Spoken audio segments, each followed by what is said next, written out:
Boltzmann machines. Okay, so till now we have discussed about different concepts like regression, convolution neural networks, recurrent neural networks, and LSTM. All these are supervised learning algorithms. Okay, so what is a supervised learning algorithm? We have input, we have output, and then we are going to train the model until we get a desired output, isn't it? So when our model is generating a particular output, now what we'll do, we'll compare this output with the actual output. If it is equal to the actual output, then it is okay. That is, we have trained our model in a correct manner. But if the model is not going to give the correct output, okay, then what we will do, we are going to again modify the training algorithm. Modify the training algorithm in the sense we are going to modify the weights. Okay, so for this modification of weights, what we'll do, we'll use the gradient descent. So this is nothing but weight adjustments. Okay, so if the predicted output is not equal to the correct output, okay, which we are expecting from the model, okay, then we use the gradient descent concept, isn't it? So this we do using the weight adjustment, all the gradient descent kind of things, how we are doing weight adjustment and all, we have discussed in our previous classes, right? And the next thing is the supervised learning model is directed. That is, we have input layer, and then we have hidden layer one, and then we have hidden layer two, and then we have output layer. So the inputs travel from the input layer to hidden layer one, and hidden layer one to hidden layer two, and from hidden layer to output. So this is how we learned about a supervised learning algorithm, isn't it? Now, coming to the Boltzmann machine. What is a Boltzmann machine? A Boltzmann machine is a part of unsupervised learning algorithm, isn't it? So, what is unsupervised learning algorithm? We have inputs. Okay. Now we train this model, but we do not have any output. So we do not have any output. Output is not present. But what does this unsupervised learning algorithm will do? It is going to decide the relationship between these inputs. That is, we call these inputs as features. Okay, so the unsupervised learning algorithm is going to decide the relationship between the features which are given in the input data. Okay, so here the model is not going to have any output. It is going to find the relationship between the inputs itself. Okay, so this discussion that our model will be finding the relationship between the input itself will be made clear when we are discussing about how Boltzmann machine is going to work. Okay, so this will be cleared just a minute or two. Okay. Now let us discuss the formal definition of a Boltzmann machine. Okay. So a Boltzmann machine is a network of symmetrically connected neuron-like units. So what is symmetrically connected? I'll just tell you. Okay. It is a network of symmetrically connected neuron-like units which make stochastic decisions. That is, these decisions are done according to the random probability distribution. That is, the neurons should be either in on state or in off state, right? So the decision of whether a neuron must be in either on state or off state will be done basing upon the stochastic decisions, or it is done basing upon the random probability distribution. Okay, so the Boltzmann machine is an undirected model. What is the meaning of undirected model? Means the connection is in both the ways. That is, if you take a neuron A, okay, so if you take a neuron A and this is neuron B, the connection is both from A to B and B to A. So this is called as undirected model. Okay. Okay, the next one is non-deterministic model. So non-deterministic model means here we do not have any output. We have only input, and the machine tries to find out the relationship between these input features. Okay. Now, what is the purpose of Boltzmann machine? The purpose of Boltzmann machine is to optimize the solution. So if you see, we have in your previous classes, you may come across the traveling salesman problem. So to optimize the problem of traveling salesman, okay, here we are going to use the Boltzmann machine. So in optimizing the solutions, we use Boltzmann machines. Okay. Next, a Boltzmann machine discovers the features from the data sets which are composed of binary vectors, okay, which includes two values. Okay, so the input value, that is from the binary vectors, the Boltzmann machine is going to discover some features. Okay, Now, so if you see, this is the graphical representation of a Boltzmann machine. So let us now clearly discuss about how a Boltzmann machine is represented graphically. Okay, so if you see here, some weights are labeled here. So the weights between F and G, that is this bidirectional weight is labeled as WFG, and this bidirectional weight is labeled as WDE. Okay, so each undirected edge represents the dependency and is weighted with a weight. So this is an undirected edge. Everyone is an undirected edge. That is, there is connection from both. If you let us take if from B to C, there is connection from B to C and there is connection from C to B. This is the meaning of undirected edge.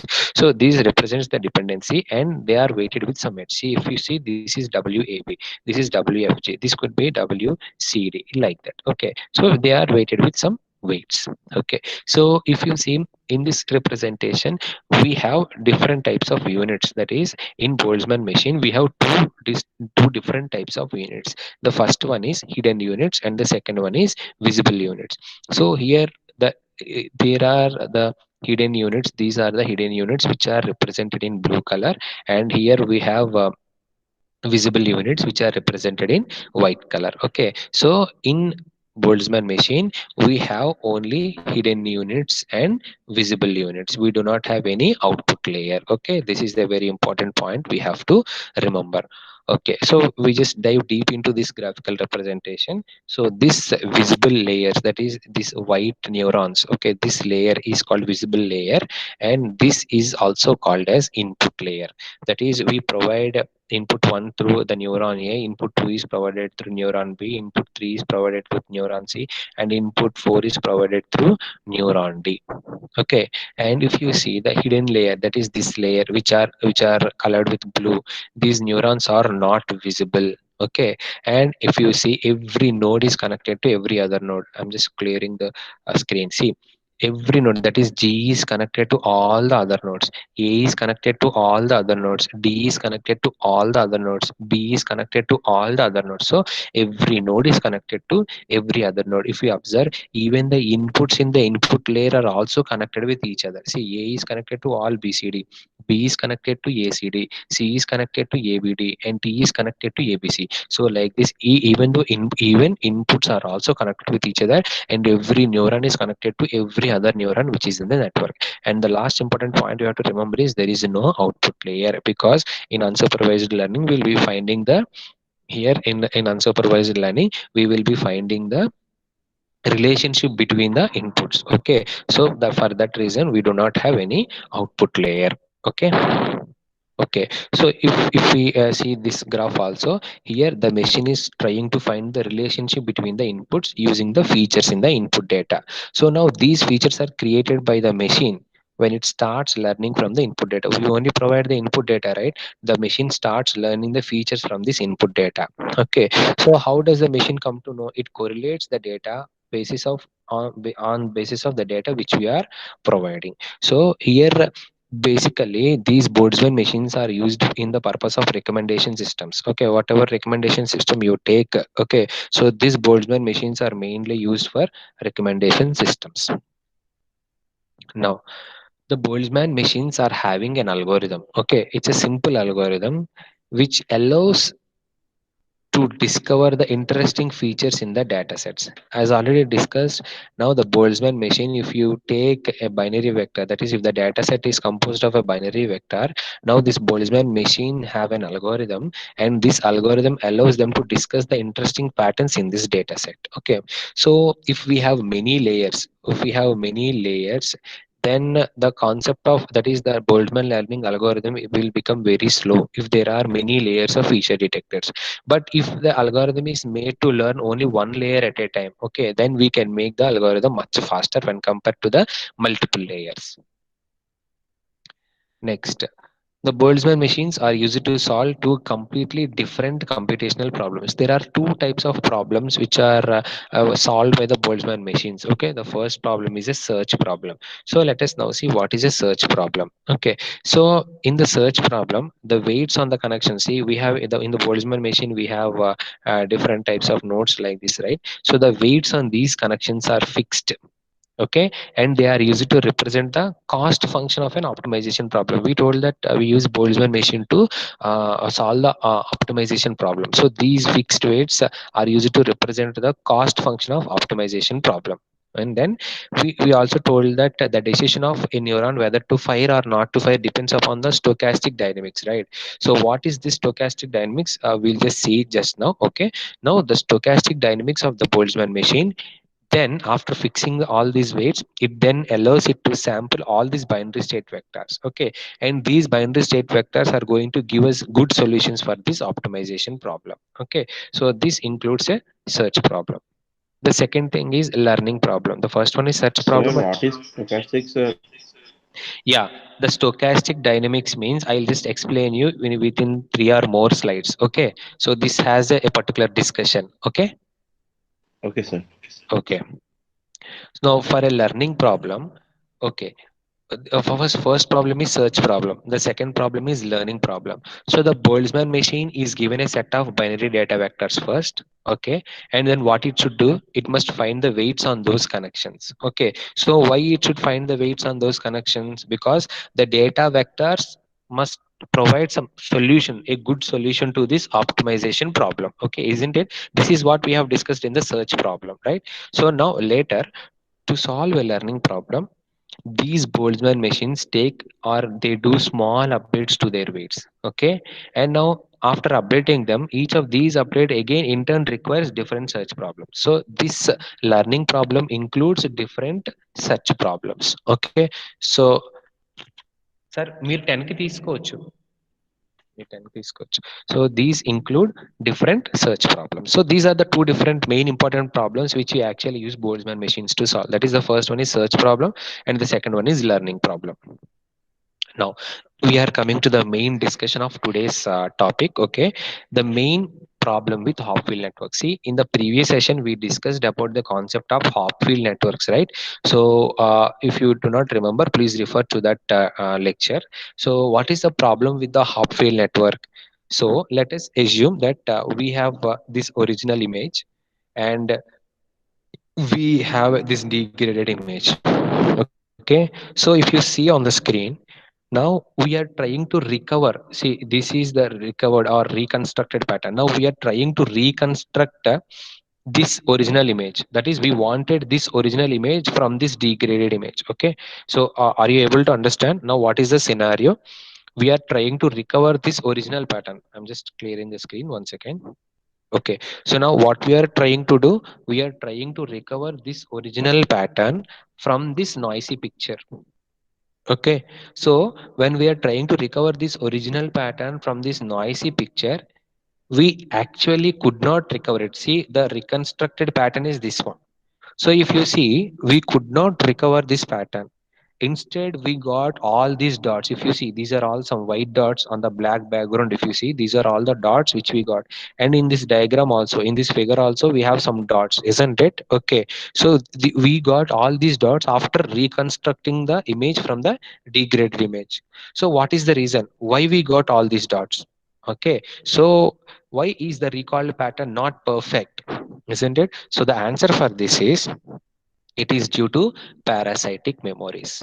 So now we have to have a good discussion on what is parasitic memory or what are parasitic memories. Okay, so the thing is here, now there are some patterns in the network that the network will remember, and we don't want the network to remember these patterns. You understand the statement?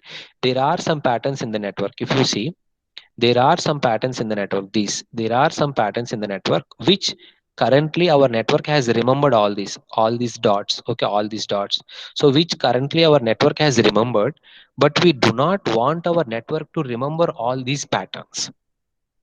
Okay, so for this reason, we have a noisy version of the pattern which we have reconstructed. That is, we provided the degraded image and we want the original image like this, but we got the reconstructed image like this. Okay, so due to this noisy patterns, due to this parasitic memories only, we got this reconstructed image with some noise. Okay, so this noisy version is one of those memories which we would not want the network to remember. Okay, so now let us say we are trying to remember these memories, isn't it? So these are the memories which we wanted to remember, right? Why we wanted to remember only these memories? So if you remember about the uh, Hopfield network's energy definition, what did we do? See, we are going to update the network. This is the attractor state, which is the minimum energy state. Okay, so when the network reaches the minimum energy state, what we are doing, then we stop here, isn't it? That is, the network has learned, and this is the final energy state, okay, where we complete the update of that particular network, isn't it? So this is what actually we are going to do. So the same thing I'm telling here. So we try to remember these memories. So this memory and this memory, we actually wanted to remember these memories. Okay, then we are going to get the patterns between these memories, okay, which are called parasitic memories. If you see here, these are the parasitic memories. So what is our actual intention? We want to remember these memories, this memory and this memory, but we also have in between these memories, we have some other patterns. These patterns are called parasitic memories. So now what is the problem? Now there is a chance for our network to get stuck in these locations. Okay, we actually want our network to remember these memories, but our network is also remembering these memories also. So the network got stuck in these particular location, that is in this location and in this particular location. Okay, so now we have a question again. So what is the question? Now how could we make our network not to get stuck in these parasitic memories? So you understand it, right? So how could we make our network not to get stuck in these parasitic memories? And also, now we expect the energy at these target memories to be low, right? So this is our target memory, and this is our target memory, and this is our target memory. So we always expect the memory at the, I mean, we always expect the energy at the target memories to be low, and at the parasitic memories not to be that low, isn't it? So this is our actual target memory location, that is, the energy should be low, and we expect the energy at the parasitic memory not to be that low. Okay, if this is also low when compared to this one, because for this reason only the network is remembering this state. So we do not want this energy level to be that low when compared to our target memory location. Okay, so now the thing is, how could we allow the network, or how could we let the network escape from these parasitic memories? Now we want our memory to escape from these parasitic memories. So if we allow the network to escape from parasitic memories, then we could be able to we could be able to reconstruct the original image without any noise in this image. Okay, so now the answer is this. Okay, so before discussing about the answer, now we have to discuss one important point. So if you remember, in the Hopfield network, at each point we allowed a flip, or we allowed, I mean, the change of bit from either 0 to 1, or from 1 to 0, only if there is a reduction in energy. If you see, so we allowed the bits to flip only if there is a reduction in energy, isn't it? So the energy is coming to minimum point like this. Only if there is a reduction in energy, we allowed the neuron to fire. That is, we allowed the neuron either to change its state from 0 to 1 or 1 to 0, isn't it? So what does this mean? It means that when we are stuck here, that is, okay, 1 minute. So what does this mean? So when we are stuck here, that is, when we are stuck at the parasitic memory, now we don't want the bit to be flipped. Okay, so if the bit is not flipped, obviously we there is no need for us to capture that state, right? So if the bit is not flipped, the neuron state will be the previous state only, so it is not going to flip its value, isn't it? Generally what we are going to do, we are going to flip the bit of the neuron only when the energy is reducing, isn't it? So when we are stuck here, now what we wanted to do, we don't want the bit to be flipped, because this is local minima, isn't it? So the problem of Hopfield networks is local minima, isn't it? We discussed in the previous class, right? The problem of Hopfield networks is a local minima. So we don't want the bit to be flipped at the local minima. Okay, so to do this, what can we do? Okay, so here if you see, the parasitic memories can be escaped by adding some noise during evolution. That is, we permit the change in state even if the energy increases. Generally, what we'll do in a Hopfield networks, we permit the change in state only when the energy decreases.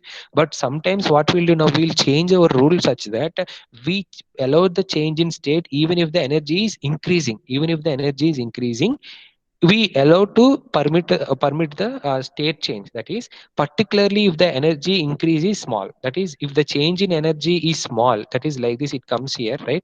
If the change in energy is small, okay, so we allow the neuron to change its state. Okay, so so now what we can do, so now we can change the manner in which we update our bits.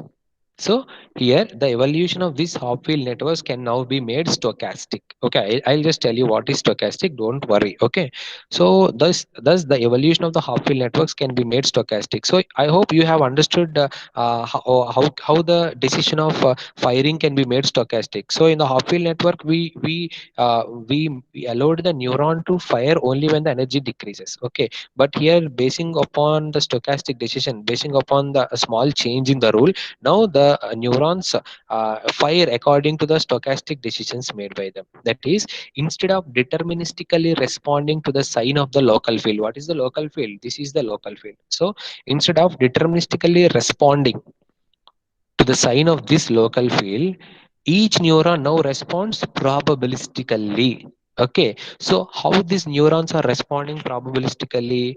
This is in accordance, or this is in analogy with thermodynamics model. I hope all of us do not know more. I mean, all of us do not have a greater idea about thermodynamics model. But here, the neurons are going to flip their state basing upon a particular thermodynamic, basing upon analogy to thermodynamic model. Okay, we'll see a small understanding of how this neuron is going to fire basing upon this analogy of thermodynamic model. Okay, so now the evolution of the network is now more likely to escape spurious memories or weak memories if we are going to change a particular rule, and we are allow the network, or we are when we are allowing the neuron to change its states basing upon the probabilistic definition, not basing upon the deterministic definition. I mean, deterministic decision. Okay, so now coming to the concept of stochastic dynamics of a Boltzmann machine. So what is stochastic dynamics of a Boltzmann machine? So let us take a unit I, that is, let us take a neuron I. So now it has been given an opportunity to update its binary state. So what it will do, the neuron I will first compute its total input ZA. So this is our total input ZA. So what is the total input ZA? Basing upon what it is going to compute its total input? The total input ZA is the sum of the bias, that is its own bias, because now we are giving the opportunity to update the unit I. So it is the sum of its own bias Bi and all the weight connections coming from all the other active units except this unit. Okay, so let us say now this neuron C is updating. Okay, so the final of total input Zi will be the bias of this unit C and all the sum. Okay, and all the weights on the connections coming from all the other active units. That is, these are all the other neurons, right? So among these, only some are active. So all the inputs, I mean, all the weights on these connections which are active at that moment of time, that sum will be taken here. Okay, so this is how we compute the total input Zi equal to Bi plus sigma Sj Wij. So here Wij is weight on the connection between the neurons I and J. Okay. Now here what is the value of Sj? The value of Sj will be 1 if the unit J is in the on state, and the value of Sj will be 0 if the unit J is in the off state. Okay. So now the neuron, okay, is going to turn on basing upon the probability which is given by the logistic function. Okay. So this is actually the stochastic dynamics of the Boltzmann machine. Okay, so the neuron, the decision whether to turn on or the decision whether to turn off is dependent upon the probability function which is given by the logistic function or sigmoid function. We discussed about different types of activation functions, right? So what is the formula of sigmoid activation function? 1 by 1 plus e power minus x, right? So here the value is Zi, right? So basing upon the logistic function, basing upon the sigmoid function, okay, now the unit I turns on. That is probability of unit I turning on is equal to sigma of Zi, which is nothing but 1 by 1 plus e power minus Zi. Okay. Now, so if these units are updated sequentially in any of the order, then the network will eventually reach a Boltzmann distribution. Now, if you see the probability of the state vector V, how it is determined by the energy of the state vector, which is made relative to the energies of all other binary state vectors, isn't it? So this is the energy of all other binary state vector. So energy of the state vector V, which is related to all the other possible binary state vectors. So this is how actually the energy of the state vector V is given as. Next, so as in half-field networks also, the energy of the state vector V is defined as minus sigma Si Bi minus sigma Si Sj Wij. So if you see here this SIV, what is this SIV? So in the half-field networks itself, we have discussed about these things, right? So SIV is the binary state, which is assigned to the neuron I or the unit I with the state vector V. Okay. Now, there is one important concept we have to discuss here. So previously we told that the chance of a neuron firing base is based upon the thermodynamic model, isn't it? So here the concept of thermodynamic model, that is the neurons take the analogy of thermodynamic model. Okay, so although we do not know complete information about thermodynamic model, I'll try to explain you how the neurons are going to take the stochastic decision basing upon this thermodynamic model. Okay. So if you remember, we said that in the previous slide, each and every neuron responds probabilistically, isn't it? Each and every neuron responds probabilistically, and this response is in accordance with this thermodynamic model. Okay, so now we can now define the local field at any neuron I as like this: Z I is equal to 1 by T into sigma summated over J Wji Sj. Okay, so now we can compute the logistic at the neuron I. So this is the we computed the logistic at the neuron I, and we use this logistic function. We use this logistic function to decide what the sign of the output must be. Okay, so if you see here, the first term, this is Wjisj. This is the first term. Okay, is the field, local field. Okay, so what does this specify? This field quantifies the energy difference obtained by flipping the current unit. What is our current unit I? Okay, so this local field quantifies the energy difference which is obtained by flipping the current neuron. Okay, and the next thing is P of Si is equal to 1 given J not equal to I. So what is the meaning of Sj not equal to I here? Now we are calculating the output of Zi. Okay, so we take into consideration the bias of this particular value and all the other neuron connection weights except the current unit. Oh, for that is the reason Sj not equal to I. Okay, so if this difference, okay, now we are going to do this difference, right? The energy difference. Okay, so if this difference is not large, then the probability of a neuron flipping approaches to 0.5. Okay, so if you see here, if the Zi value is exactly 0, then what will be the value of sigma Zi? It will be exactly 0.5 because 1 by 1 plus e power minus Zi value, if it is 0, e power 0 is 1. So 1 by 2. So the value will be equal to 0.5. That is, if the Zi is exactly 0, then the sigma Zi value will be equal to 0.5. So if the difference is not large, then the probability of flipping approaches 0.5. Now we have to discuss about the next important factor called T. Now what is this T? This T is the temperature parameter. Okay, this is not our normal temperature. Okay, so this temperature refers to the temperature from the thermodynamic model. So if you observe in a concept called simulated annealing, what is simulated annealing?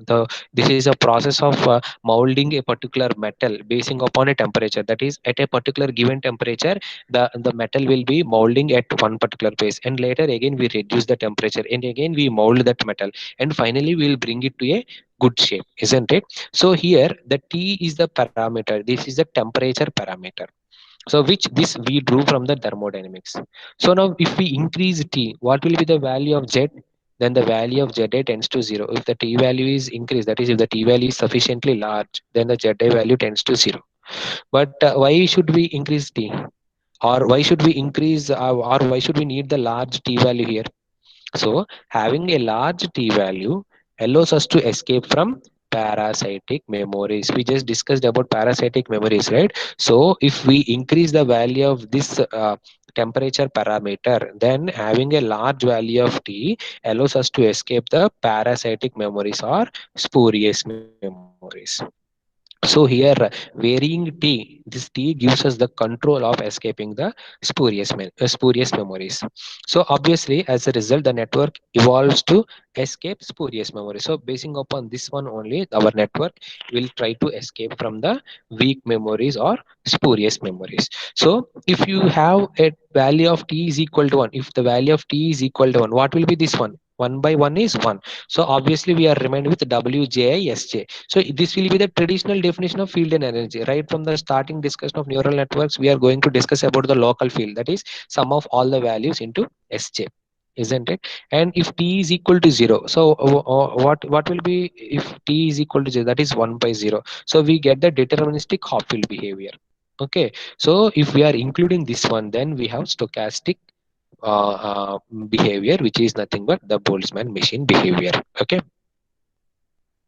Now, so finally, the Boltzmann machines are stochastic extension of the Hopfield networks. We just discussed that one. And these Boltzmann machines enable to store many number of patterns when compared to Hopfield networks.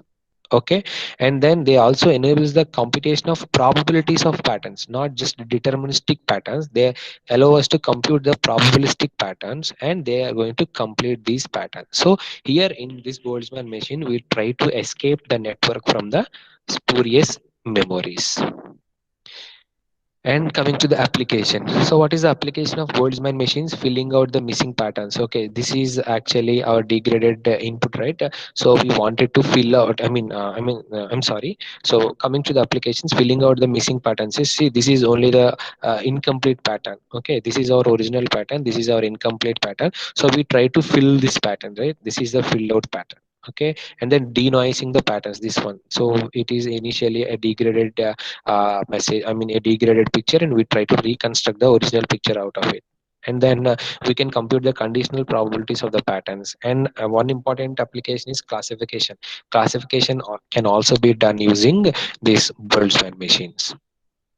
Okay, next, issues. So let us now discuss about the issues with the Boltzmann machine. The first and foremost issue for Boltzmann machine is that training takes forever. Why? Because for every single input we are giving to the machine, okay, we have to run many number of simulations, because we try to denoise the pattern. Okay, for every single input we have to run many number of simulations. So we have to run large number of simulations for every single input at each of these iterations. So this takes large amount of time.